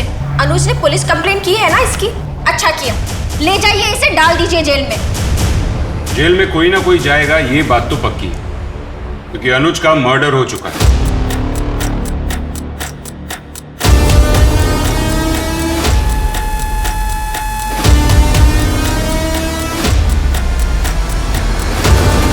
बहन कहाँ है मेरी? मुझे पता लग गया कि तुम्हें किसी सरकार ने नहीं भेजा था। छोड़ो मुझे। बहन कहाँ है मेरी? बचाओ, बचाओ मुझे। क्या हुआ? क्यों छेड़ रहे हो उसको? ये अपना काम करना। ये आदमी पता नहीं कौन है, मेरा रेप करने की कोशिश कर रहा है। सर उस स्कूटी का पता चल गया है, वो किसी श्रुति सिंह के नाम पर रजिस्टर्ड है। एड्रेस भी मिल गया है। गुड, चलो। सर ये चोट कैसे लगी? वो मैं गिर गई थी। आप और अनुज कब से एक साथ थे? यही कुछ साल भर से। साल भर से? कमाल है। अनुज ने कभी आपके बारे में उसके दोस्तों से या फैमिली मेंबर से बात नहीं की? एक्चुअली अनुज ये चाहता था कि पहले उसके पापा राजी हो जाएं, फिर वो सबको बताएगा। आप दोनों मिले कैसे थे? हम कॉलेज में मुंबई में एक साथ थे, उसके बाद मैं पूना आई जॉब के लिए और फिर हमने वहाँ मिलना स्टार्ट किया। आओ आओ आओ, ये देखो, ये रहा तुम्हारा नया घर। कैसा लगा? घर तो बहुत अच्छा है। थैंक यू सो मच यार। थैंक यू बोलने की कोई जरूरत नहीं है। एक्चुअली क्या है ना, मेरा दोस्त ब्रोकर है। अच्छा, तुम्हारी कोई गर्लफ्रेंड है? एक्चुअली मैं शादीशुदा हूँ, मेरा एक बेटा भी है। ओके।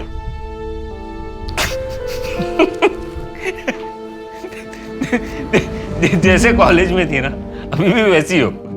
और तुम भी ना बिल्कुल वैसे ही हो, बिल्कुल नहीं बदले, बिल्कुल नहीं बदले। अनुज के कॉल डिटेल्स में हमें आपके नंबर की एंट्री नहीं दिखी, ऐसा क्यों? एक्चुअली हम कॉल पे ज़्यादा बात नहीं करते थे, ऑनलाइन चैटिंग पे बात करते थे। वैसे गिर कैसे गई थी आप?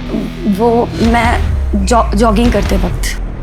सर बहुत ही अजीब रिश्ता था दोनों के बीच। फ़ोन पे एक दूसरे के साथ बात नहीं करते थे। 1 साल से एक साथ है, किसी को भनक तक नहीं लगी इस बात की। हाँ, अजीब तो है। सर,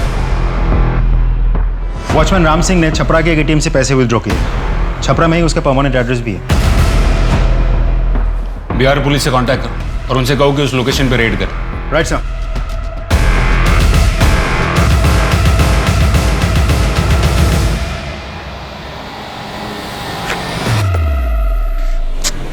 चाबी लाना तो भूल ही गई।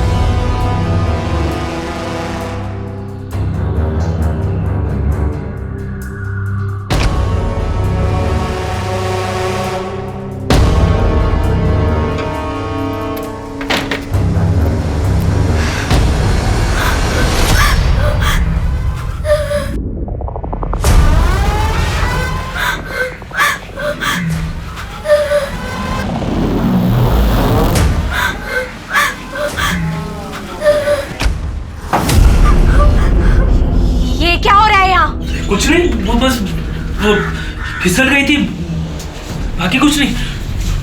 बाकी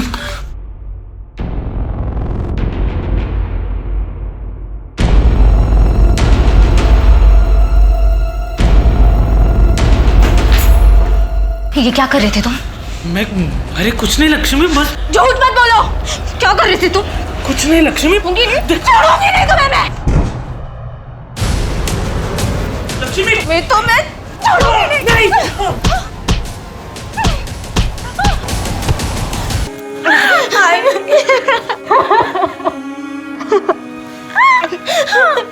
मुझे माफ कर दे बेटा, तेरे साथ इतना सब होता है। मैं कुछ नहीं आएगी, आपकी कोई गलती नहीं।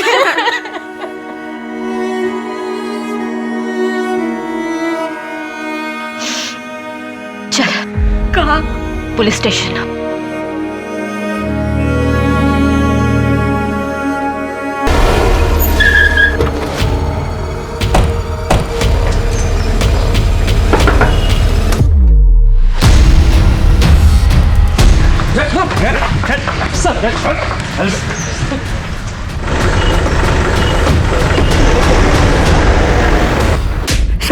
सच बोल, सच बोल। साहब, हमने अनुज बाबा को नहीं मारा था, वो अच्छे आदमी थे।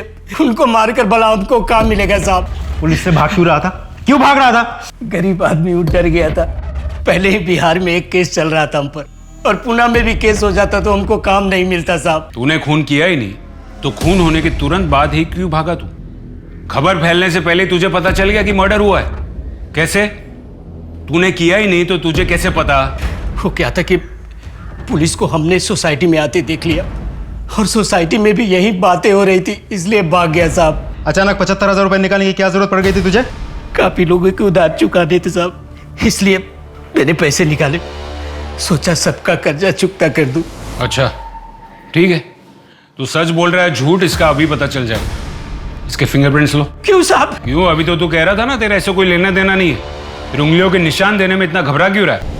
ये क्या कर रहे हैं आप? चल अंगूठा डाल, डाल। साहब रुकिए साहब, हम बताते हैं साहब। उस दिन हम सोसाइटी में ही थे, ड्यूटी पे था, तभी कुछ टूटने और फूटने की आवाजें सुनाई दी। वही आवाज सुनकर मैं वहां पहुंच गया था साहब। बाकी मैंने मर्डर नहीं किया, मैं सच बोल रहा हूँ साहब। तूने मर्डर नहीं किया तो किसने किया? बोल।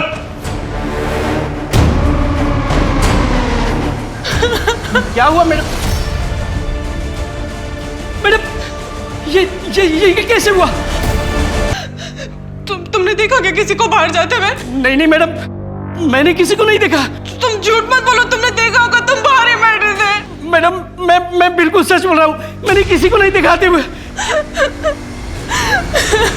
इसलिए साहब हमने एटीएम से 75,000 रुपये निकाले और अपने गांव भाग गए, क्योंकि पहले से ही हमारा नाम पुलिस रिकॉर्ड्स में था और फिर से किसी केस में हमारा नाम ना आ जाए, इसलिए मैं यहाँ से भाग गया। सर मैंने नहीं मारा है अनुज भैया को, मैं तो बस चाकू बाहर निकाल रही थी। तो फिर तो चाकू पर तुम्हारे फिंगरप्रिंट्स होने चाहिए थे, वो क्यों नहीं मिले? और जब तुम्हारी माँ घर पर आई उसने तुम्हारे हाथ में चाकू नहीं देखा था। डर के मारे तुमने कपड़े से साफ करके फिंगरप्रिंट्स मिटा दिए। क्यों? जब मारा ही नहीं तो सबूत क्यों मिटाए? सर आप ऐसे ही हवा में इल्जाम लगा रहे हैं, कोई सबूत है आपके पास? एक नई बात सामने आई। सर ये आदमी एनजीओ में घुसा है और वहां पर हंगामा कर रहा था। तो क्यों ना करो हंगामा? तुम्हारा अनुज मेरी बहन को लेके गया था, कहाँ है वो? सर ये बात इससे 10 बार कह चुका हूँ।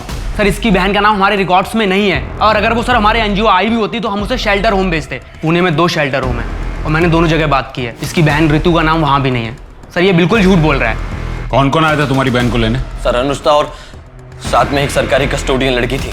किस दिन की बात है ये? 30 तारीख को 3 बजे के आसपास। शिंदे सर, अनुज की कॉल डिटेल्स एक बार फिर से चेक करो, खास करके 30 तारीख की डिटेल्स चेक करो।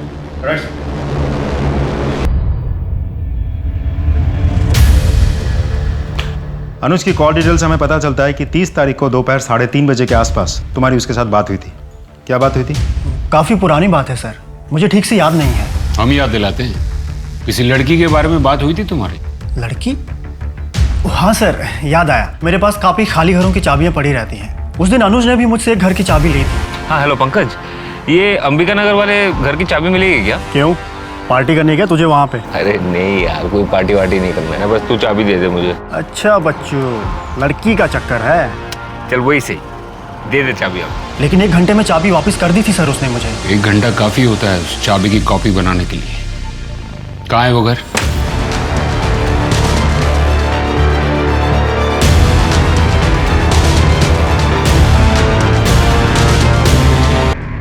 बेटा अनुज भैया तुमको उस दिन घर से लेकर गए, उसके बाद क्या हुआ? अनुज भैया वो मैं आओ आओ, शेल्टर होम मंडे को खुलेगा, तब तक तुम यहीं पे रहोगी, ठीक है? भैया इतने बड़े घर में मैं कभी नहीं रही। थैंक यू भैया। चलो तुम्हें घर दिखाता हूँ। हाँ। इस तरफ। अनुज भैया मेरा पूरा ख्याल रखते थे, अच्छे से खाना देते थे। अच्छा है, किसी भी चीज की जरूरत पड़े तो मुझे बताना, ठीक है? फिर उसके बाद क्या हुआ?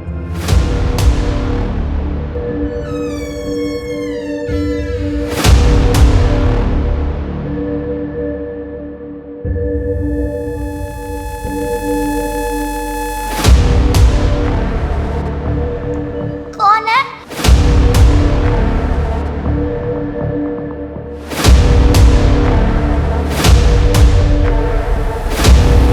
घबराओ मत, मैं ही तो हूं।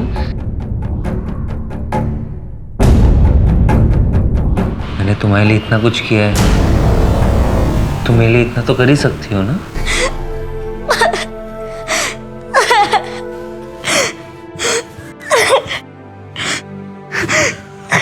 हमने अभी अभी ऋतु को एक खाली घर से रेस्क्यू किया है। तुम तो जानती हो ना ऋतु को।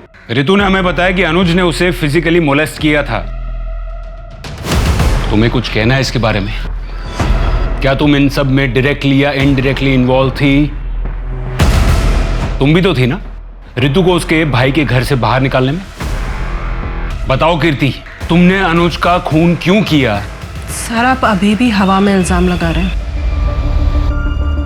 मैं आपको पहले भी बोल चुके हैं, मैंने अनुज भैया को नहीं मारा है बाकी अगर कोई सबूत है आपके पास तो दिखाइए। सबूत नहीं है, आई विटनेस है, जिसने तुम्हें मर्डर वेपन हाथ में पकड़े हुए देखा था और फिर तुमने उस वेपन पर से अपने फिंगरप्रिंट्स मिटा दिए। इसलिए सबूत न होने के कारण तुम पर मर्डर तो नहीं, लेकिन मर्डर वेपन के साथ छेड़छाड़ करने का केस तो बनता है। और जब तक ये केस कोर्ट में नहीं जाता तुमको यहीं रहना होगा।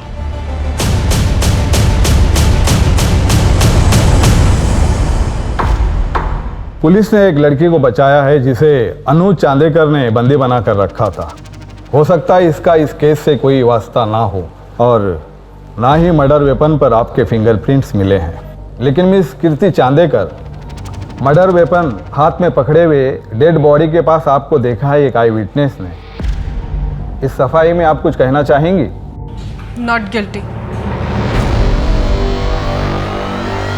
लेकिन उस दिन के बारे में मैं कुछ और बताना चाहती हूँ। बताइए उस दिन क्या हुआ था?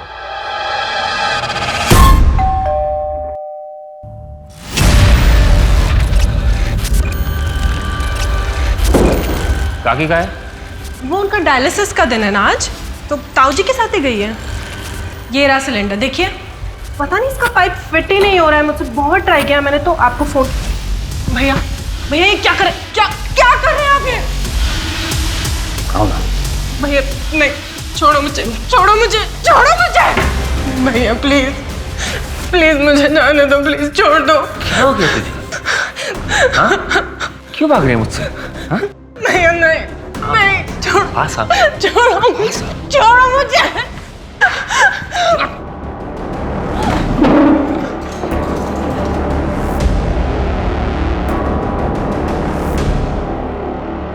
क्या हो गया तुझे?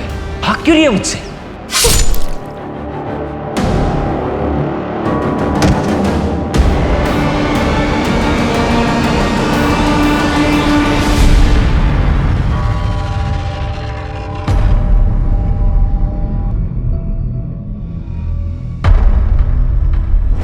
कमाल है, हम उसे पूछते रहे तब वो यही कहती रही कि उसने अनुज का खून नहीं किया। अब यहाँ कोर्ट में उसने सब कबूल कर लिया। पता नहीं कीर्ति ऐसा क्यों बोल रही है।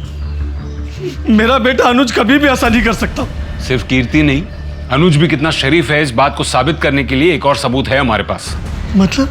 एक लड़की की ऐसी हालत है कि वो हॉस्पिटल में, तो दूसरी बदनामी के डर से इतनी सहम गई है कि अब भी अनुज के मरने के बाद भी वो लोगों से यही कहती है कि वो अनुज की गर्लफ्रेंड थी, जबकि हकीकत ये है कि वो भी कीर्ति की ही तरह अनुज की दरिंदगी का शिकार थी। नहीं, ये क्या बात करें इंस्पेक्टर साहब आप? अनुज बहुत अच्छा लड़का था, कीर्ति का इतना ख्याल करता था। कीर्ति का क्या, हम सबका ख्याल रखता था। अनुज तो अनजाने लोगों की भी मदद किया करता था। कीर्ति झूठ बोल रही है। कमाल है, आप कीर्ति की माँ है, वो कह रही है कि उसके ऊपर रेप अटेम्प्ट हुआ है और आपको उसकी बात पर यकीन नहीं। क्यों? क्योंकि हमें कीर्ति से ज्यादा अनुज पे विश्वास था। कीर्ति की झूठ बोलने की आदत से हम परेशान हो चुके थे। कॉलेज जाने वाली छोटी छोटी बातों को लेके भी वो झूठ बोला करती थी हमसे। देखिए, बच्चे तो ऐसी बातों में अक्सर झूठ बोल ही देते हैं। इसका मतलब ये नहीं कि वो अब भी झूठ बोल रही हो। लेकिन ये एक बार नहीं, कई बार हो चुका है इंस्पेक्टर साहब। एक बार हमारे घर में एक मजदूर आया था, उससे लोगों से उसने ये कहकर पिटवाया कि वो उसे घूर रहा है। आप ही बताइए, कीर्ति की बातों पे विश्वास कैसे करें? लगभग 1 महीने से ज्यादा ये केस कोर्ट में अटका रहा। जब बात रेप की होती है, मॉलेस्टेशन की होती है, तो समाज की सोच ही उलट जाती है। जहां किसी और केस में गुनहगार से सवाल किए जाते हैं, वहीं जब बात हो रेप की तो उस पीड़ित औरत से सवाल किए जाने लगते हैं। उल्टा उस लड़की पर ही दोष लगने लगते हैं कि उसने कुछ किया होगा, उसने उकसाया होगा, गलत कपड़े पहने होंगे, गलत टाइम पर घर से निकली होगी, वगैरह वगैरह। इसी के चलते भारतीय न्याय प्रणाली में औरतों के खिलाफ हो रहे रेप्स, बढ़ते हुए अपराधों को लेकर ठोस कानून बनाए गए हैं। लेकिन कई बार लोग इन्हीं कानूनों का गलत इस्तेमाल करते हैं, जिससे सही और गलत में अंतर करना मुश्किल हो जाता है। लेकिन यहाँ सवाल ये उठता है कि क्या कीर्ति वैसी थी जो झूठ का सहारा लेकर अनुज को बदनाम कर रही थी? आप ये कह रहे हैं कि अनूप चांदेकर काफी सालों से आप पर रेप करते आए हैं? जी सर, मैं 13 साल की थी, तब से वो ये सब करते आए मेरे साथ। मेरा 13th बर्थडे था, तब उन्होंने सबसे पहले। भैया हम कहाँ जा रहे हैं भैया? भैया रुको ना, कहाँ जा रहे हैं हम? बोलो ना।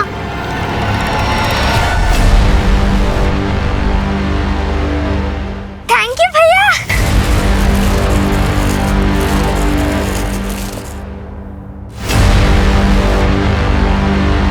बहुत सुंदर है। पहन के दिखा। घर पहुँच के। नहीं, अभी यही। नहीं छोड़ो भैया, दुख है। जैसा मैंने कहा, अगर वैसा नहीं किया तो इससे ज्यादा दर्द होगा।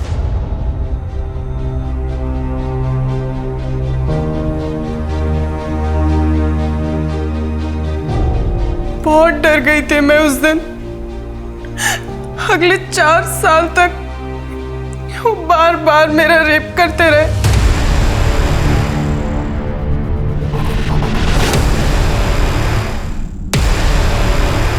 क्या सोच रहे हैं सर? अब तो केस भी सॉल्व हो गया। शिंदे, अभी भी ऐसा लग रहा है जैसे केस की कुछ कड़ियां अब भी जुड़नी बाकी है। मैंने बहुत कोशिश की कि मम्मी को सब कुछ बता दूं। अरे वाह कीर्ति, नई फ्रॉक किसने दी? अनुज भैया ने। कितनी खूबसूरत फ्रॉक है, कितनी छान दिसते तुला। लेकिन इतनी गंदी कैसे हो गई है?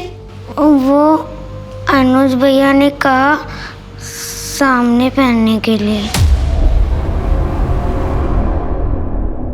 ठीक है ठीक है, एक गंदी हो गई ना फ्रॉक, जाके बदली कर दे। हाँ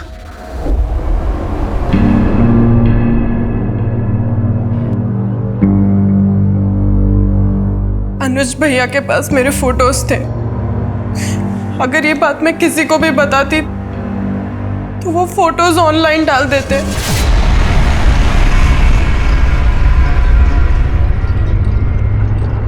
पुलिस के पास कोई सबूत है जिससे ये प्रूव हो सके कि ये एक्ट ऑफ सेल्फ डिफेंस नहीं, प्लान्ड मर्डर था?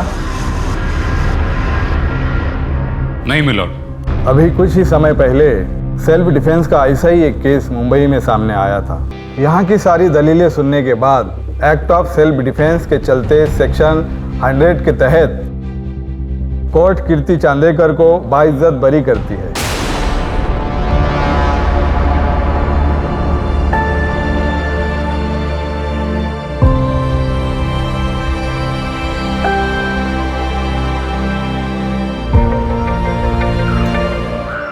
क्या सोच रहे हैं सर?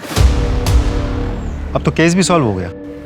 शिंदे, केस खत्म होने में और केस सॉल्व होने में फर्क है। केस खत्म हो गया और कोर्ट ने फैसला भी सुना दिया है, मगर अभी भी ऐसा लग रहा है जैसे केस की कुछ कड़ियां अब भी जुड़नी बाकी है। कीर्ति ने अनुज को घर बुलाया जब यह हादसा हुआ। जब घर में कोई नहीं था उस वक्त गैस खत्म हो गई और वो चाकू भी वहीं टेबल पर पड़ा था। एक ऐसा चाकू जिसके बारे में घर वालों में से किसी को भी नहीं पता। घर वालों में से किसी ने वो चाकू नहीं खरीदा था, इसका मतलब कीर्ति ने वो चाकू खरीदा होगा। आसपास की दुकानों में पता करो।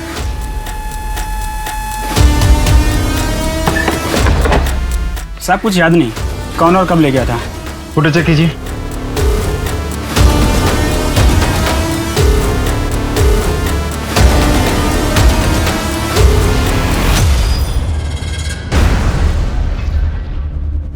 कोर्ट ने तुम्हें सेल्फ डिफेंस के केस में बरी कर दिया, लेकिन तुमने चाकू मर्डर से 2 दिन पहले ही खरीद लिया था। क्यों? तुमको पहले से ही पता था कि सेल्फ डिफेंस में उसकी जरूरत पड़ेगी। ये कोई सेल्फ डिफेंस के लिए नहीं, बल्कि बहुत ही शातिर तरीके से प्लान किया गया मर्डर था, है ना? आपको क्या लगता है कोर्ट में हर कोई झूठ ही बोलता है या थोड़ा बहुत सच भी बोलता है? बचपन से मेरे साथ रेप होने वाली बात एकदम सच है। मतलब तुमने जो भी किया वो बदले की भावना से किया। लेकिन एक बात समझ में नहीं आई, अगर तुमको अनुज को मारना ही था तो इतने सालों के बाद क्यों मारा? एक बात बताइए, अगर आपके साथ कभी कुछ बुरा हुआ हो, क्या आप चाहेंगे किसी और के साथ भी वैसा हो? ये किसके लिए है? ऋतु के लिए, नई जिंदगी की जो शुरुआत कर रही है। अच्छा, आप शेल्टर होम में जा रहे हैं ना? मैं भी चलूं आपके साथ? अरे नहीं, वो ज्यादा लोगों से मिलने नहीं देते उसे। इतना जो सहा है उसने अभी। कौन से शेल्टर होम में है वो? जहाँ पे भी है खुश है। तुम जान के क्या करोगी? ऋतु के साथ वो सब ना हो जो मेरे साथ हो रहा था। उस दिन अनुज के साथ ऋतु के घर मैं ही गई थी। मुझे लग रहा था मैं उसकी मदद कर रही हूँ, लेकिन जब मैंने वो फ्रॉक देखी तब मैं समझ गई कि ऋतु खतरे में है। ऋतु के साथ मैं ऐसा कुछ भी नहीं होने दे सकती थी जो मेरे साथ हुआ है। लेकिन एक बात तो तय है कि तुमने मर्डर किया है, एक प्लान्ड मर्डर। आपको जो सोचना है आप सोच सकते हैं।